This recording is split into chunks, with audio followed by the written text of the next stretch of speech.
the industry, I would say maybe like 3 years-ish. Yeah. Be like a sugar baby. Yeah, full service is also really fun because it's kind of like one-on-one. And then sometimes it's not always just about giving the service. Like sometimes, or he'll be like, what's your favorite movie? And then we'll just like watch a movie and that's it. Oh no. Obviously when you rock up to a full service job, everyone knows like you're there to like that's kind of the end game is already happening. How do you play out the time a little bit so you can get those extensions? I think everyone should realize what they're getting into when they take on doing full service. It's definitely not for everyone. What's the weirdest request you've ever had from a client? There was this one guy, raw and real. Do you work for other agencies as well? Just envy. Just envy. Okay. Did you work for... Wow, I feel good. I knew that I would now.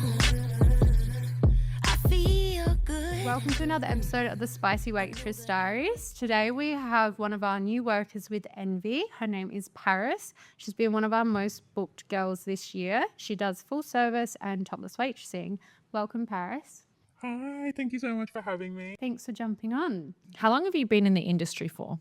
I have been with Envy for 2 months, but in the industry, I would say maybe like 3 years-ish. Yeah. I've kind of had like people in the past reach out to me and not do full service or anything, but kind of be like a sugar baby. They would take me out for coffee, kind of just like vent to me about like their exes or like ex-wives or something. And I would just listen.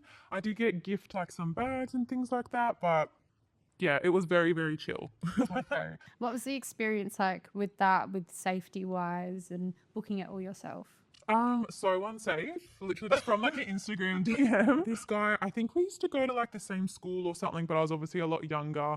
And I think he just like kept straight with my socials or something. Yeah, he reached out to me on Instagram DM, followed me for like a while before that. Just wanted to meet up and yeah, kind of like spoil me, I guess. Kind of just talk. At the time I thought it was like cool and I was like getting extra money and stuff. Yeah, he had a very like high profile job, so it was very kept on the down low. He didn't want anyone to know. I didn't want anyone to know, so it was kind of just like a little like secret thing. Yeah, I don't know if he still follows me, but we don't speak or anything anymore. It was kind of just like a 1 or 2 year thing. Okay. That we just do, yeah. Did he pay you an allowance, like a weekly thing? Yeah, at times. It definitely wasn't consistent. It was kind of like when he was just at home or like in the same town, he would just message me like on and off. Yeah. And did you take IDs? Obviously you knew him from school. With others, did you take any precaution or you're like, nah, I'm just going to go see this guy? I was like, no, I'll just do it. Yeah. And now that I think about it, it's so scary because obviously him having my Instagram, he knows like what gym I go to, who I hang around. Yeah, just where I am every day, I guess. So that's really, really scary. He could have just rocked up anywhere. So was that kind of your first ever job that got you into the industry? I think so. It kind of like opened my mind to it that is a way girls can make money. Like I've always had like retail jobs or support work jobs, but that was kind of just like a little thing. It's like a little like secret thing that you keep with yourself, I guess. Yeah. And then that kind of opened my mind because I did ask him once if he does this with other people, and he said yes. So I think it was just like something. And then you get them to show you like their phone and their Scarlet Blue. And Literally, yeah. That would have taught you so much. Oh my God, yeah. Going into the industry, and like you said, you had to listen a lot to them. So what skills do you reckon that taught you? Probably to just be a bit more private, like not be so open. I didn't really tell him much about my life, but he did know like what I did for work and where I lived, like massive red flags. But yeah, it was kind of like listening to him. I guess he had some big things happen in his life and like ex-partners he would just kind of vent about the whole time. And I was kind of just like listening and getting gifts as well. Yeah. So I think me just being like a listener, he liked that. So now you do topless waitressing as well as full service? Which is your favourite? I like both because topless is fun. Yeah, working like if I'm on my own or with other girls, it's such like a fun environment, and you know the guys are celebrating like birthdays or special events, so it's always like high energy when you get to a job and they're excited, drunk, whatever. But yeah, full service is also really fun because it's kind of like one-on-one, and then sometimes it's not always just about giving the service. Like sometimes I've been to a job and the guy is just not wanting that at all. It's just to like talk, or he'll be like, "What's your favorite movie?" And then we'll just like watch a movie, and that's it. Oh, nice. Is that happening like once in a blue moon, or it's pretty normal? It was once, and then second time it was more kind of just like chatting and getting to know each other more. And then the third time I actually did give service, and that was the first time. Yeah. That was one of our clients. Yeah. Yeah, you were booked regularly with him. You're the only one. He doesn't even ask to see any other girls. He's just like, He's Paris free. oh, yeah, that's so sweet. Oh, yeah. So you find that most guys, when they book full service, they just want someone to talk to and listen over having sex. Yeah, of course. Obviously, like I get to a job and I kind of ask them what they want the vibe to be like or how they want me to act. My most recent one, he kind of just wanted to chat for the first like half an hour, and then yeah, I did give service, but I was more just like listening to him and his previous jobs. Okay. And again, he like put the TV on and we were just watching TV. Yeah. Do you feel like that's a tactic sometimes so they can not go too quick and then they're like, oh, now I have to sit here and I think so, mate. something to do? Yeah, If they get the talking first and they're like, for sure. And I think you can tell when a client is nervous as well. They kind of won't like make eye contact, or they're kind of asking just like some random questions, or they'll just be dead silent, and then I kind of like start the convo. yeah. Which is good because then I feel like, yeah, you can get into the job and then time goes quick. And then if they want to extend, of course, they can choose. Yeah. So obviously when you rock up to a full service job, everyone knows like you're there to fuck. Like that's kind of the end game is already happening. How do you play out the time a little bit so you can get those extensions? To be honest, I don't really plan because I try not to look at the time. Obviously, I keep my phone near me just to message you girls like I'm in and paid, and also keep track of time. But I kind of just like see what the vibe is like and how the client's feeling, and kind of give them the option to kind of like express how they're feeling, and if they want it straight away or if they kind of want to chill. It's kind of like, I don't know, you just get them kind of read the room. Sometimes they are just ready and that's fine. Yeah. And then some just want to chill and chat, or they might get their phone out. And I don't know, one guy was showing me like random videos on TikTok, and then like this other guy was just rambling about his whole, I don't know, they say a lot about their life. Yeah. Like straight off the bat, I feel like they just want to, someone Men to have talk no one to talk to. Yeah. Yeah. It's kind of sad. Yeah, for sure.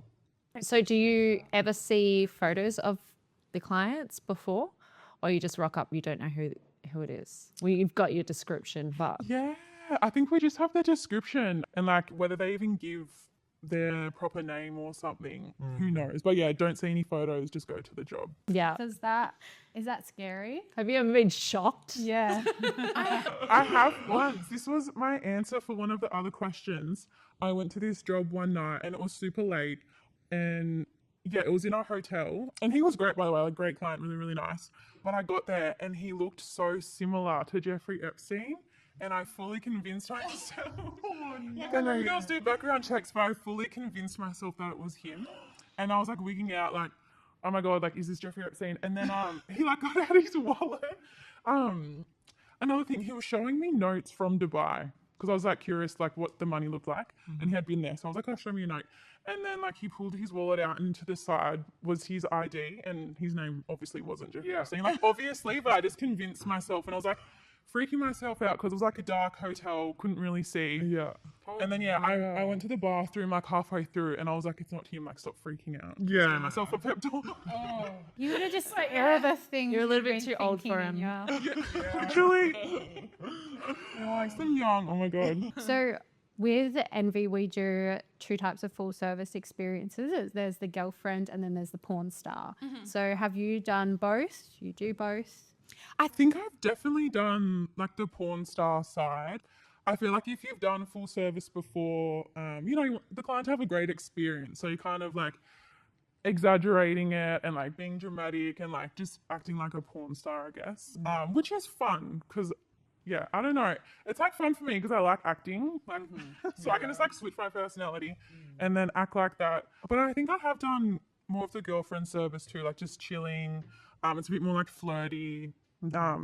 Like the client might have his hand on your leg or something while you're watching TV, or you know, it's kind of like just that more like flirty vibe. Yeah. Girlfriend's just like you be with your girlfriend. And then I like to tell the clients that it can be themed, so they can choose a fetish, a costume, Yeah. want mummy daughter type of vibes, and then they get to play that out with you. Yeah. For porn star. Yeah. Oh, that reminds me. One guy did ask for me to go dressed as a nurse. So I was a nurse for like an hour.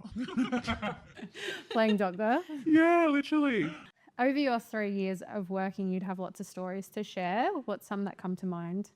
Definitely there was this group booking which was really, really fun. I think like when you get booked and you get the address and you kind of give yourself like a idea of where the booking is and what it will be like. But sometimes you can rock up to jobs and it's just a completely different environment. So there was this one booking where it was actually at like a footy shed thing, and there was like this massive oval.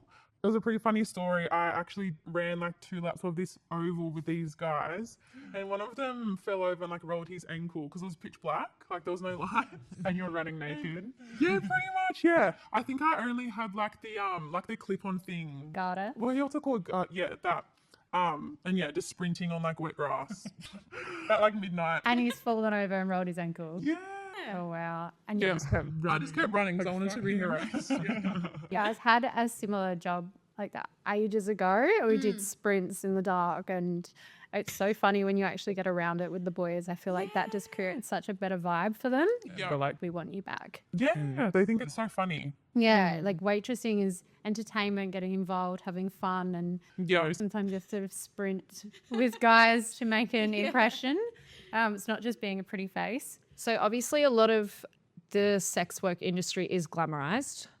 Do you feel like it is glamorized, and have you kind of seen another side of the industry?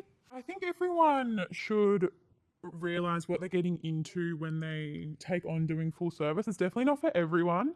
I think because I have a very like adaptive mindset and a strong mindset, which I think is a good starting point, because it is very raw and real, and you know these clients are paying you lots of money, but they also have you in like a secure space, and they can pretty much do like what they want. Obviously you can leave if you don't feel safe, but it is like a very vulnerable situation. I've been lucky. I haven't really had any bad stories. Yeah, a lot of clients have been very respectful. I think it is kind of just like not like, obviously you are stepping out of your comfort zone doing this sort of work, but try not to cross your own boundaries, because you want to go into the job and still have that upbeat personality throughout the whole shift, because clients can definitely like switch onto your attitude, and if they feel like you don't want to be there, that's a bit upsetting for them as well, I guess, because that's why they book you. But no, I haven't had any scary stories, which is very, very lucky. But I think, Glad you haven't. yeah, I think it is definitely glamorized. Glamorized as in it looks really appealing, but it can take a toll on your mental health by giving so much energy to other people. Yeah. Like, do you feel like it's bright and pretty and that's how it is, or do you feel like it's hyped up more than what it is? I think it definitely is more hyped up than it is. I think you definitely should work on your mindset and your mental health before just taking on full service, because it's definitely not for everyone. Yeah, I think working with such a good agency such as MV definitely makes it feel like safer. And obviously if you don't feel safe, you can leave the job. But I think just making sure that your mental health is in a great space before taking it on. Yeah. Because if you're already feeling, not 100%, or you're kind of forcing yourself to do it, that won't end very well. Do you work for other agencies as well? Just MV. Just MV. Okay. Did you work for other agencies in back where you're from? No, so I actually never came across like any strippers or any like agencies back home. I'm sure there is strippers in Newcastle, but I've never heard of like an agency that does this type of work. So when I found MV, I was so like excited and happy. Yeah. How did you come across us? When I moved to Melbourne, I was just scrolling on TikTok and the MV account came up, and I listened to I listened to one of the episodes on the podcast, and I was like, I want to work for them. It seems so fun. Oh, we're so Yeah. glad that you found us. Yeah. And you like working for us? I do. Yes, you girls are amazing. Oh, good. Thank you. You always actually reply to a lot of the jobs, and you always seem to be ready and available. Do you have anything that you get yourself like your mindset ready before the day. So you're like, any jobs pop up, I'm ready to go, because you do reply to a lot. Yeah, I think when I started, I kind of told myself I'll just apply for every job, kind of like experience every type of job I feel. I was open to learn as much as possible. I think, I don't know, I'm very like active, like I'll always make sure I'll go to the gym in the day. So, I have high endorphins for the day. And before every job, I'll always listen to Man Eater and have like a really strong mantra. So I feel like I have lots of energy. And like it's so funny, literally because I'll like play it in the Uber and like sometimes they'll sing along with me, like the drivers. So that like brings like a high energy. Yeah, I actually choose not to drink on jobs. I have once or twice. I don't know, I'm not like a big drinker anyway, and I don't want to be hungover the next day. So I think that's why I just have so much energy and like I can keep applying. What's the most a client has ever spent on you in one night? It was 1,500. What's the weirdest request you've ever had from a client? There was this one guy, he kept complimenting my nails and he wanted me to like tickle his back, but he wanted me to like follow his tattoos. Like he wanted me to like it was like all cursive writing and quotes, and he wanted me to like actually write them. And I was like, okay. Yeah. Scratches That's though. really cute. It was sweet. What's the most luxurious thing a sugar daddy or a client has ever bought for you or done for you? One guy paid, I think it was like $600 just for like my Botox fill up, like my forehead, lips, Love. friends. Yeah. Yeah. Is he coming back yearly? I think he's blocked because he went a little bit on the unsafe side. This is the thing though, like a lot of girls, I should say, want like the rich people, but just because they're rich doesn't mean they're actually nice people. They can be really mean. I found some of our wealthier clients. They want what they want. Yeah. So what happened with that client? He got a bit rude. Yeah, so he was spamming me. Again, this wasn't with Envy. So it was like through personal Instagram and phone number. So he was just like spamming me, commenting on my every TikTok, Instagram, like answer me. What's the biggest red flag a client or sugar daddy can give in the first 5 minutes of meeting them? Of course, if they're just way too drunk or just like coked out of their brain, like can't speak. Can't make the booking. Yeah, literally. And if they're kind of dragging on the payment, like at the start, if they're not, like I think all the clients know when we get there, obviously payment out of the way and it's done. But if they're kind of dragging it on and like not handing over the money, or they're just taking a long time to get to their wallet, that's kind of like a red flag for me. Definitely. Yeah. What's something about escorting or the sugar babying world that outsiders would have no idea about? I think it's just more the safety side. Like when a sugar daddy has, I guess, like your personal socials, your actual name, even phone number, they can abuse that, call you at random times. Is it harder dating normal guys after dealing with wealthy clients who spoil you? I don't really know because I've actually been single for 4 years, just by choice, because not really looking for a partner or anything. And it definitely does draw the line because you're so used to being spoiled and I guess getting things just so easily, like just for your looks, I guess, or like pretty privilege. I think so, definitely. Make you see two sides. And I think a lot of guys realize that a lot of men do that for girls. So it's kind of like a jealousy thing. Like they kind of hold it against me. Like if I tell someone, oh, I used to get gifts all the time, and then that partner will just like start treating me like shit. Because yeah, Don't tell them everything. yeah, for sure. And I feel like as well, I've been at a job where like the girl was talking about the job that she worked previously and how much money she made on the job. And I was like, you're actually turning everyone off. Like, be a bit humble. And I feel like it goes much further than, what's that word? Boasting about like how much money you've made. Yeah, for sure. I think you just have to kind of obviously pick and choose what you share with clients because, you shouldn't really be talking about money or stuff with clients because they can get very, upset about a tip. Yeah, for sure. Yeah, thank you so much for coming on the podcast and sharing everything with us. Thank you so much for having me. It's been so fun.